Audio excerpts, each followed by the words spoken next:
ফেসবুকে দীর্ঘদিনের প্রেমের সম্পর্কের পর বিয়ে বন্ধনে আবদ্ধ হন দুজন। প্রায় 1.5 মাস চুটিয়ে সংসারও করেন, কিন্তু এরপরই বাধে বিপত্তি। হঠাৎই স্বামী বুঝতে পারেন তার স্ত্রী আসলে নারী নয়, একজন পুরুষ। এমনই এক ঘটনা ঘটেছে রাজবাড়ীর গোয়ালন্দে। শুক্রবার 25 জুলাই সন্ধ্যায় জানাজানি হলে এলাকায় চাঞ্চল্যের সৃষ্টি হয়। কথিত নববধূর নাম সামিয়া, তার প্রকৃত নাম মোহাম্মদ শাহিনুর রহমান। তিনি চট্টগ্রামের আমতলা ঈদগাহ বউবাজার এলাকার আবুল কাশেমের ছেলে। স্থানীয় পারিবারিক সূত্র জানায়, গোয়ালন্দ উপজেলার ছোট ভাগলা ইউনিয়নের হাউলি কেউটিল গ্রামের মোহাম্মদ বাদুল খানের ছেলে মাহমুদুল হাসান শান্তর সঙ্গে ফেসবুকে পরিচয় হয় সামিয়ার। দীর্ঘদিন প্রেম করার পর গত 7 জুন শান্তর বাড়িতে চলে আসেন সামিয়া। এরপর পরিবারের সম্মতিতে তাদের বিয়ে হয়। তখন থেকে নববধূ হিসেবে শান্তর পরিবারে বসবাস করতে থাকেন সামিয়া। সম্প্রতি নানান কারণে শান্ত ও সামিয়ার আচরণে পরিবারের লোকজনের মধ্যে সন্দেহ তৈরি হলে তারা সামিয়াকে ব্যাপক জিজ্ঞাসাবাদ করেন। শুক্রবার বিকেলে পরিবারের লোকজন ও স্থানীয়রা নিশ্চিত হন যে নববধূ সামি একজন পুরুষ। বিষয়টি জানাজানি হলে চাঞ্চল্যের সৃষ্টি হয়।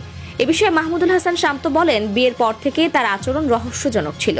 তার কাছে গেলে বলতো, আমি এখন অসুস্থ, ডাক্তার আপাতত কাছে আসতে নিষেধ করেছেন। এ নিয়ে আমাদের দুজনের মধ্যে মনোমালিন্য চলছিল। মনোমালিন্যের বিষয়টি আমার পরিবারের লোকজন বুঝতে পারলে শুক্রবার সামিয়ার আসল পরিচয় উন্মোচিত হয়। তাকে বাবার বাড়ি পাঠিয়ে দেওয়া হয়েছে। শান্তর মা মোসাম্মদ সুহাগী বেগম বলেন, সামিয়া নামে ছদ্মবেশ ধারণ করে ওই ছেলে আমার ছেলের সঙ্গে ফেসবুকে প্রেমের সম্পর্ক গড়ে তোলে। এক পর্যায়ে সে আমাদের বাড়িতে এসে ওঠে। সে এতটাই নিখুঁত অভিনয় করেছে যে আমরা বুঝতে পারিনি সে একজন ছেলে। আমরা সরল মনে আমার ছেলের সঙ্গে তাকে বিয়ে দিয়েছিলাম। এখন দেখছি সে একজন ছেলে। সকালে তাকে তার বাড়িতে পাঠিয়ে দিয়েছি।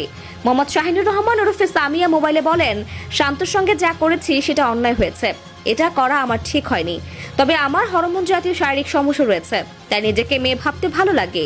গোয়ালন্দঘাট থানার ভারপ্রাপ্ত কর্মকর্তা ওসি মোহাম্মদ রফিকুল ইসলাম বলেন, বিষয়টি আমার জানা নেই। বিষয়টি নিয়ে এখন পর্যন্ত কেউ কোনো অভিযোগ করেনি। অভিযোগ পেলে তদন্ত সাপেক্ষে আইনগত ব্যবস্থা নেওয়া হবে। ফেসবুকে প্রেমের পর বিয়ে, 1.5 মাস সংসার করে বুঝলেন নববধূ পুরুষ।